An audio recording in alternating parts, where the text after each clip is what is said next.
रोम रोम भाइयों। मुस्लिम नेताओं से, धर्मगुरुओं से बात करिए तो उन्हें आपकी पार्टी से बहुत उम्मीदें हैं। वो कह रहे हैं कि बाकी सब चाहे कुछ भी मुकर जाए लेकिन सपा जरूर कुर्बानी देगी।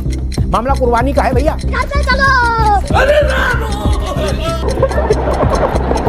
आपने देखा किसान बिल, कहा कि 3 किसान बिल लेकर के आए, जब उसमें किसानों की चिंताओं को समावेशित नहीं किया गया था, जिसका परिणाम रहा कि किसान काले कानून कहने लगे। किसान आंदोलन के एक बड़े चेहरे, उनका एक वीडियो आया था, वो कह रहे कि कांग्रेस किसी लायक नहीं। पंजाब में हमने इनके कहने पर आंदोलन किया, इतना अच्छी जमीन तैयार करके दी, ये कुछ कर ही नहीं पाए। ये धंधा हो रहा था। जयपुर के एमआई रोड दिल्ली का कनॉट प्लेस है, 30 रुपया और 50 रुपया में दी हुई है। 30 रुपये दुकान मिलती है। सुप्रीम कोर्ट ने कहा था कि किसी भी जात का, किसी भी पंथ का, मजहब का, धर्म का व्यक्ति वक्त कर सकता है, उसमें कोई रोक नहीं। तो क्या सुप्रीम कोर्ट की मूल भावना को उल्लंघन नहीं है? हम आप बता रहे हो माननीय सुप्रीम कोर्ट, अरे आप लोगों ने पुतले फूंक दिए थे भाई, कोई जियाउर रहमान अंसारी, वो आजम खान, आप बता रहे हो। हेलो दोस्तों, नमस्कार। मेरे यूट्यूब चैनल खुशी डिबेट शो में आप सभी भाई बहनों का हार्दिक स्वागत है। एंड आज की डिबेट होने वाली है वरिष्ठ पत्रकार अमिताभ अग्निहोत्री एंड समाजवादी पार्टी के प्रवक्ता धर्मेंद्र सिंह के बीच। तो दोस्तों, डिबेट बहुत ही शानदार होने वाली है, अंत तक ज़रूर देखना।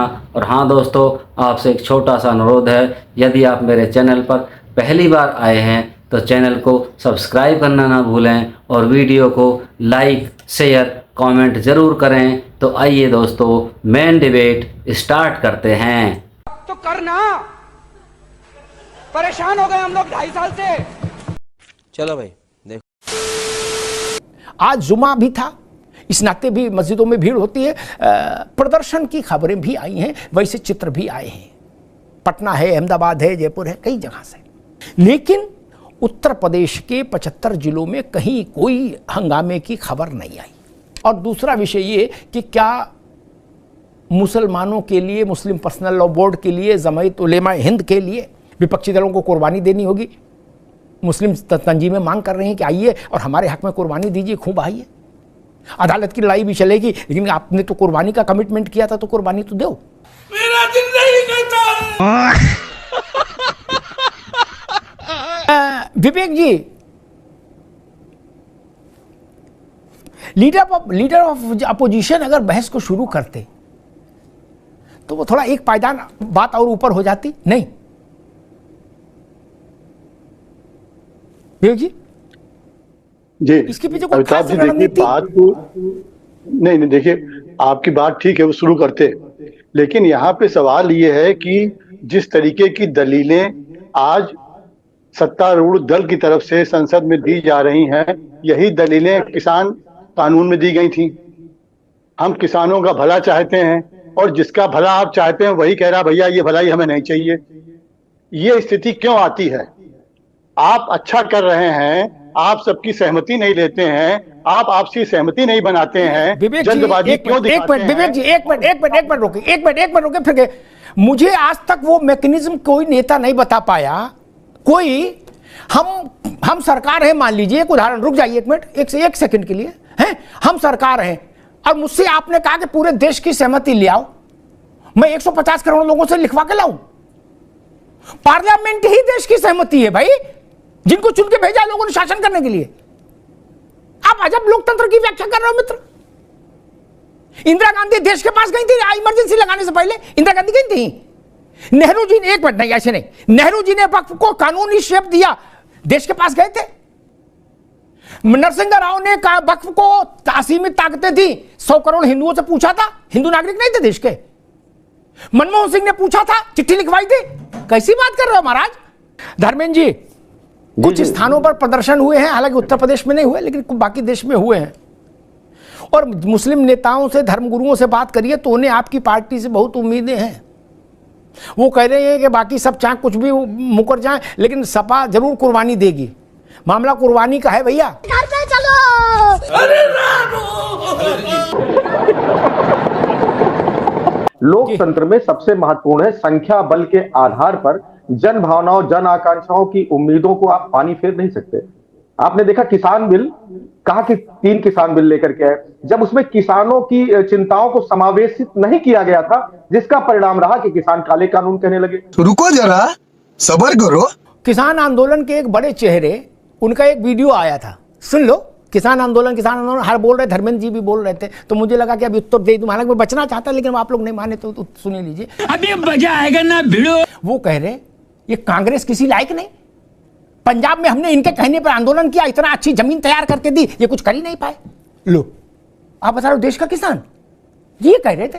मैं नाम भी ले दूंगा लेकिन उसमें थोड़ा प्रतिष्ठा खराब हो जाएगी। ये धंधा हो रहा था। उत्तर प्रदेश के किसान नेता समाजवादी पार्टी में टिकट कराने नहीं लगे हुए थे, लगे थे। बंगलोर में एक 5 स्टार होटल, उसका मासिक किराया वक्फ ने तय कर, वक्फ की जमीन पर है 50,000 रुपया महीना, और बेंगलोर में एक 2 BHK फ्लैट किराए पर नहीं मिलता महीने 50,000 में। दिल्ली में ताज मानसिंह होटल NDMC के स्वामित्व में है वो जमीन, वो सरकार को 150 करोड़ रुपया दे रहा है साल का। ये खेला कहां से हो रहा है?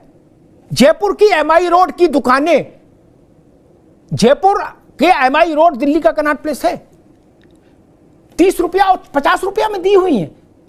उसमें जो कैश आ रहा है जेब से जेब, उसका कोई हिसाब है क्या? नहीं। 30 रुपये में दुकान मिलती है कहीं? जम्मू कश्मीर में राहुल गांधी गए थे चुनाव की सभा में करने, जब इलेक्शन था वहां। प्रधान जी बड़ी रोचक बात है ये, वहां राहुल जी ने कहा कि भैया सरकार NDA की है, प्रधानमंत्री मोदी है, लेकिन सरकार चला हम रहे, डिक्टेट अपोजिशन कर रहा है, अपोजिशन रन कर रहा है सरकार।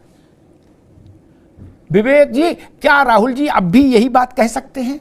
ये बातें बताई नहीं जाती, नजर लग जाती है। अच्छा, विपक्ष से आप सवाल करते हैं, जनता ने आपको चुन के भेजा, तो आप एक फिरंगी साहब का कोट करते हैं, आरिफ मोहम्मद साहब का आप कोट करते हैं, लेकिन आज जिसको इतने लोग विरोध कर रहे हैं, आपसी सहमति आप क्यों नहीं बनाते हैं?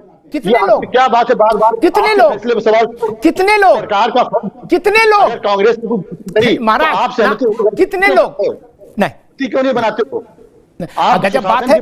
ठीक है, मैं तो ठीक है विवेक भाई, कांग्रेस जिसने 45 साल शासन के, मैं धर्मेंद्र जी के पास चलूंगा, कांग्रेस जिसने 45 साल देश में शासन किया, वो पार्टी शासन के मूल सिद्धांत को ही धत्ता बता रही है। एक फैसला बता दीजिए जो 150 करोड़ लोगों से घर घर जाके पूछ के लिया जा सके, क्या ये संभव है? कितने लोग विरोध कर रहे हैं? किसान आंदोलन की बात आपने, मैंने तो वीडियो बताया ना आपको, उन्होंने कहा हमने कांग्रेस के कहने पर तो इतना ड्रामा किया और पंजाब में कांग्रेस कुछ कर नहीं पाई।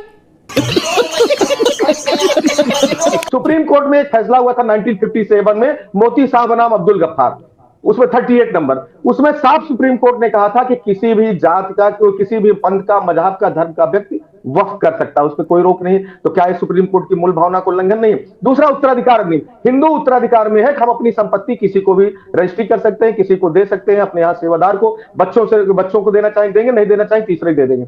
आप बताइए, आप कह रहे हैं प्रैक्टिसिंग मुस्लिम केवल कर सकता है, या उसमें जो वक्फ करना चाहेगा मुसलमान, उसको जो है उसको उससे उत्तराधिकारियों से अनुमति लेना पड़ेगा। ठीक है धर्मेंद्र भाई, आगे दोनों बातें, हुआ कि नहीं? ठीक है, दोनों बातें आगे धर्मेंद्र भाई, दोनों बातें आगे। अब देख तू, अब तू गया बेटा, अब तू गया, देख तेरी औकात मैं दिखाता हूं तुझे। अब बल तो मैं तो कर, धर्मेंद्र जी ने तो बड़ी विद्वतापूर्ण बातें कही, मैं उतने तो विद्वान नहीं, मैं तो मूल बात हमेशा पकड़ता हूं। बात तो सही है। सुप्रीम कोर्ट ने क्या कहा और इंटरनेशनल कोर्ट ने क्या सब छोड़ो, हमने तो सुप्रीम कोर्ट ने शाहबानों में जो कहा था, उसके बाद सुप्रीम कोर्ट की जो धतेरे हुई थी वो भी देखी भैया। जजों के पुतले फूंक दिए गए थे, जजों के पुतले इसी दिल्ली में। धर्मेंद्र जी, तब आप स्कूल पढ़ते होंगे, अभी गुजरात वो भी प्राइमरी में। सरकार ने, रुक जाओ भाई, अब आप बता रहे हो माननीय सुप्रीम कोर्ट, अरे आप लोगों ने पुतले फूंक दिए थे भाई, वही जियाउर रहमान अंसारी, वही आजम खान, आप बता रहे हो। तब माननीय सुप्रीम कोर्ट याद नहीं आया था कि इसकी इज्जत आबरू रख ले? राजा की बैठक हुई हो, जमींदारों की, तालुकेदार की, उससे क्या फर्क पड़ता है? अब बल तो कोई राजा नहीं, ठीक, प्रजा ही राजा है, तो दिमाग में सब लोग ये रख ले। क्या वो जयपुर से आए, वो उदयपुर से आए, वो कहीं से आए, इससे कोई फर्क नहीं पड़ता। अब कोई राजा नहीं, प्रजा ही राजा है, एक तो ये बात। दूसरा, जिसने दान किया उसको ये तो पता प्रमाणित करना होगा कि जमीन मेरी थी इसलिए मैंने दान की। इसमें कौन सी बुरी बात है? मैं गाजियाबाद में रहता हूं,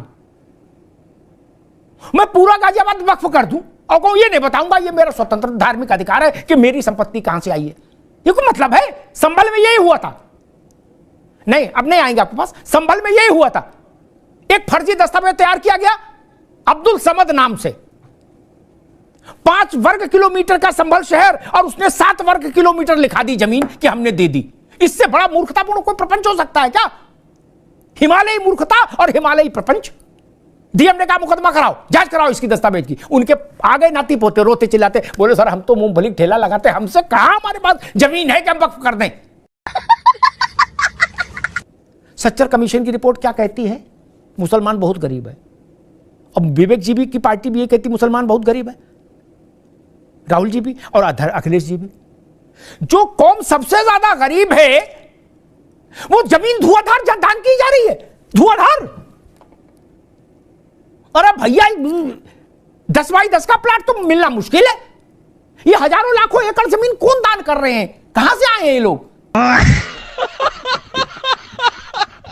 मान लिया मुगलों का जमाना राजाओं को चला गया, ये अभी कैसे 14 के बाद से अब तक कैसे बढ़ गया वक्त? क्या इतने अमीर लोग हैं मुसलमानों में? अगर हैं, नहीं अब नहीं, और अगर हैं तो फिर तो दिक्कत ही नहीं, फिर तो सबको मिठाई बांटनी चाहिए कि इस देश का मुसलमान इतना रईस हो गया, इतना समृद्ध हो गया कि हजारों लाखों करोड़ों रुपए कीमत की जमीन यूं ही दान दिए दे रहा है कि जाओ लला तुम भी क्या याद रखोगे, ले जाओ ये 100 एकड़। किसने दी? बोले गुड्डू मूंगफली वाले की तरफ से 100 एकड़ है।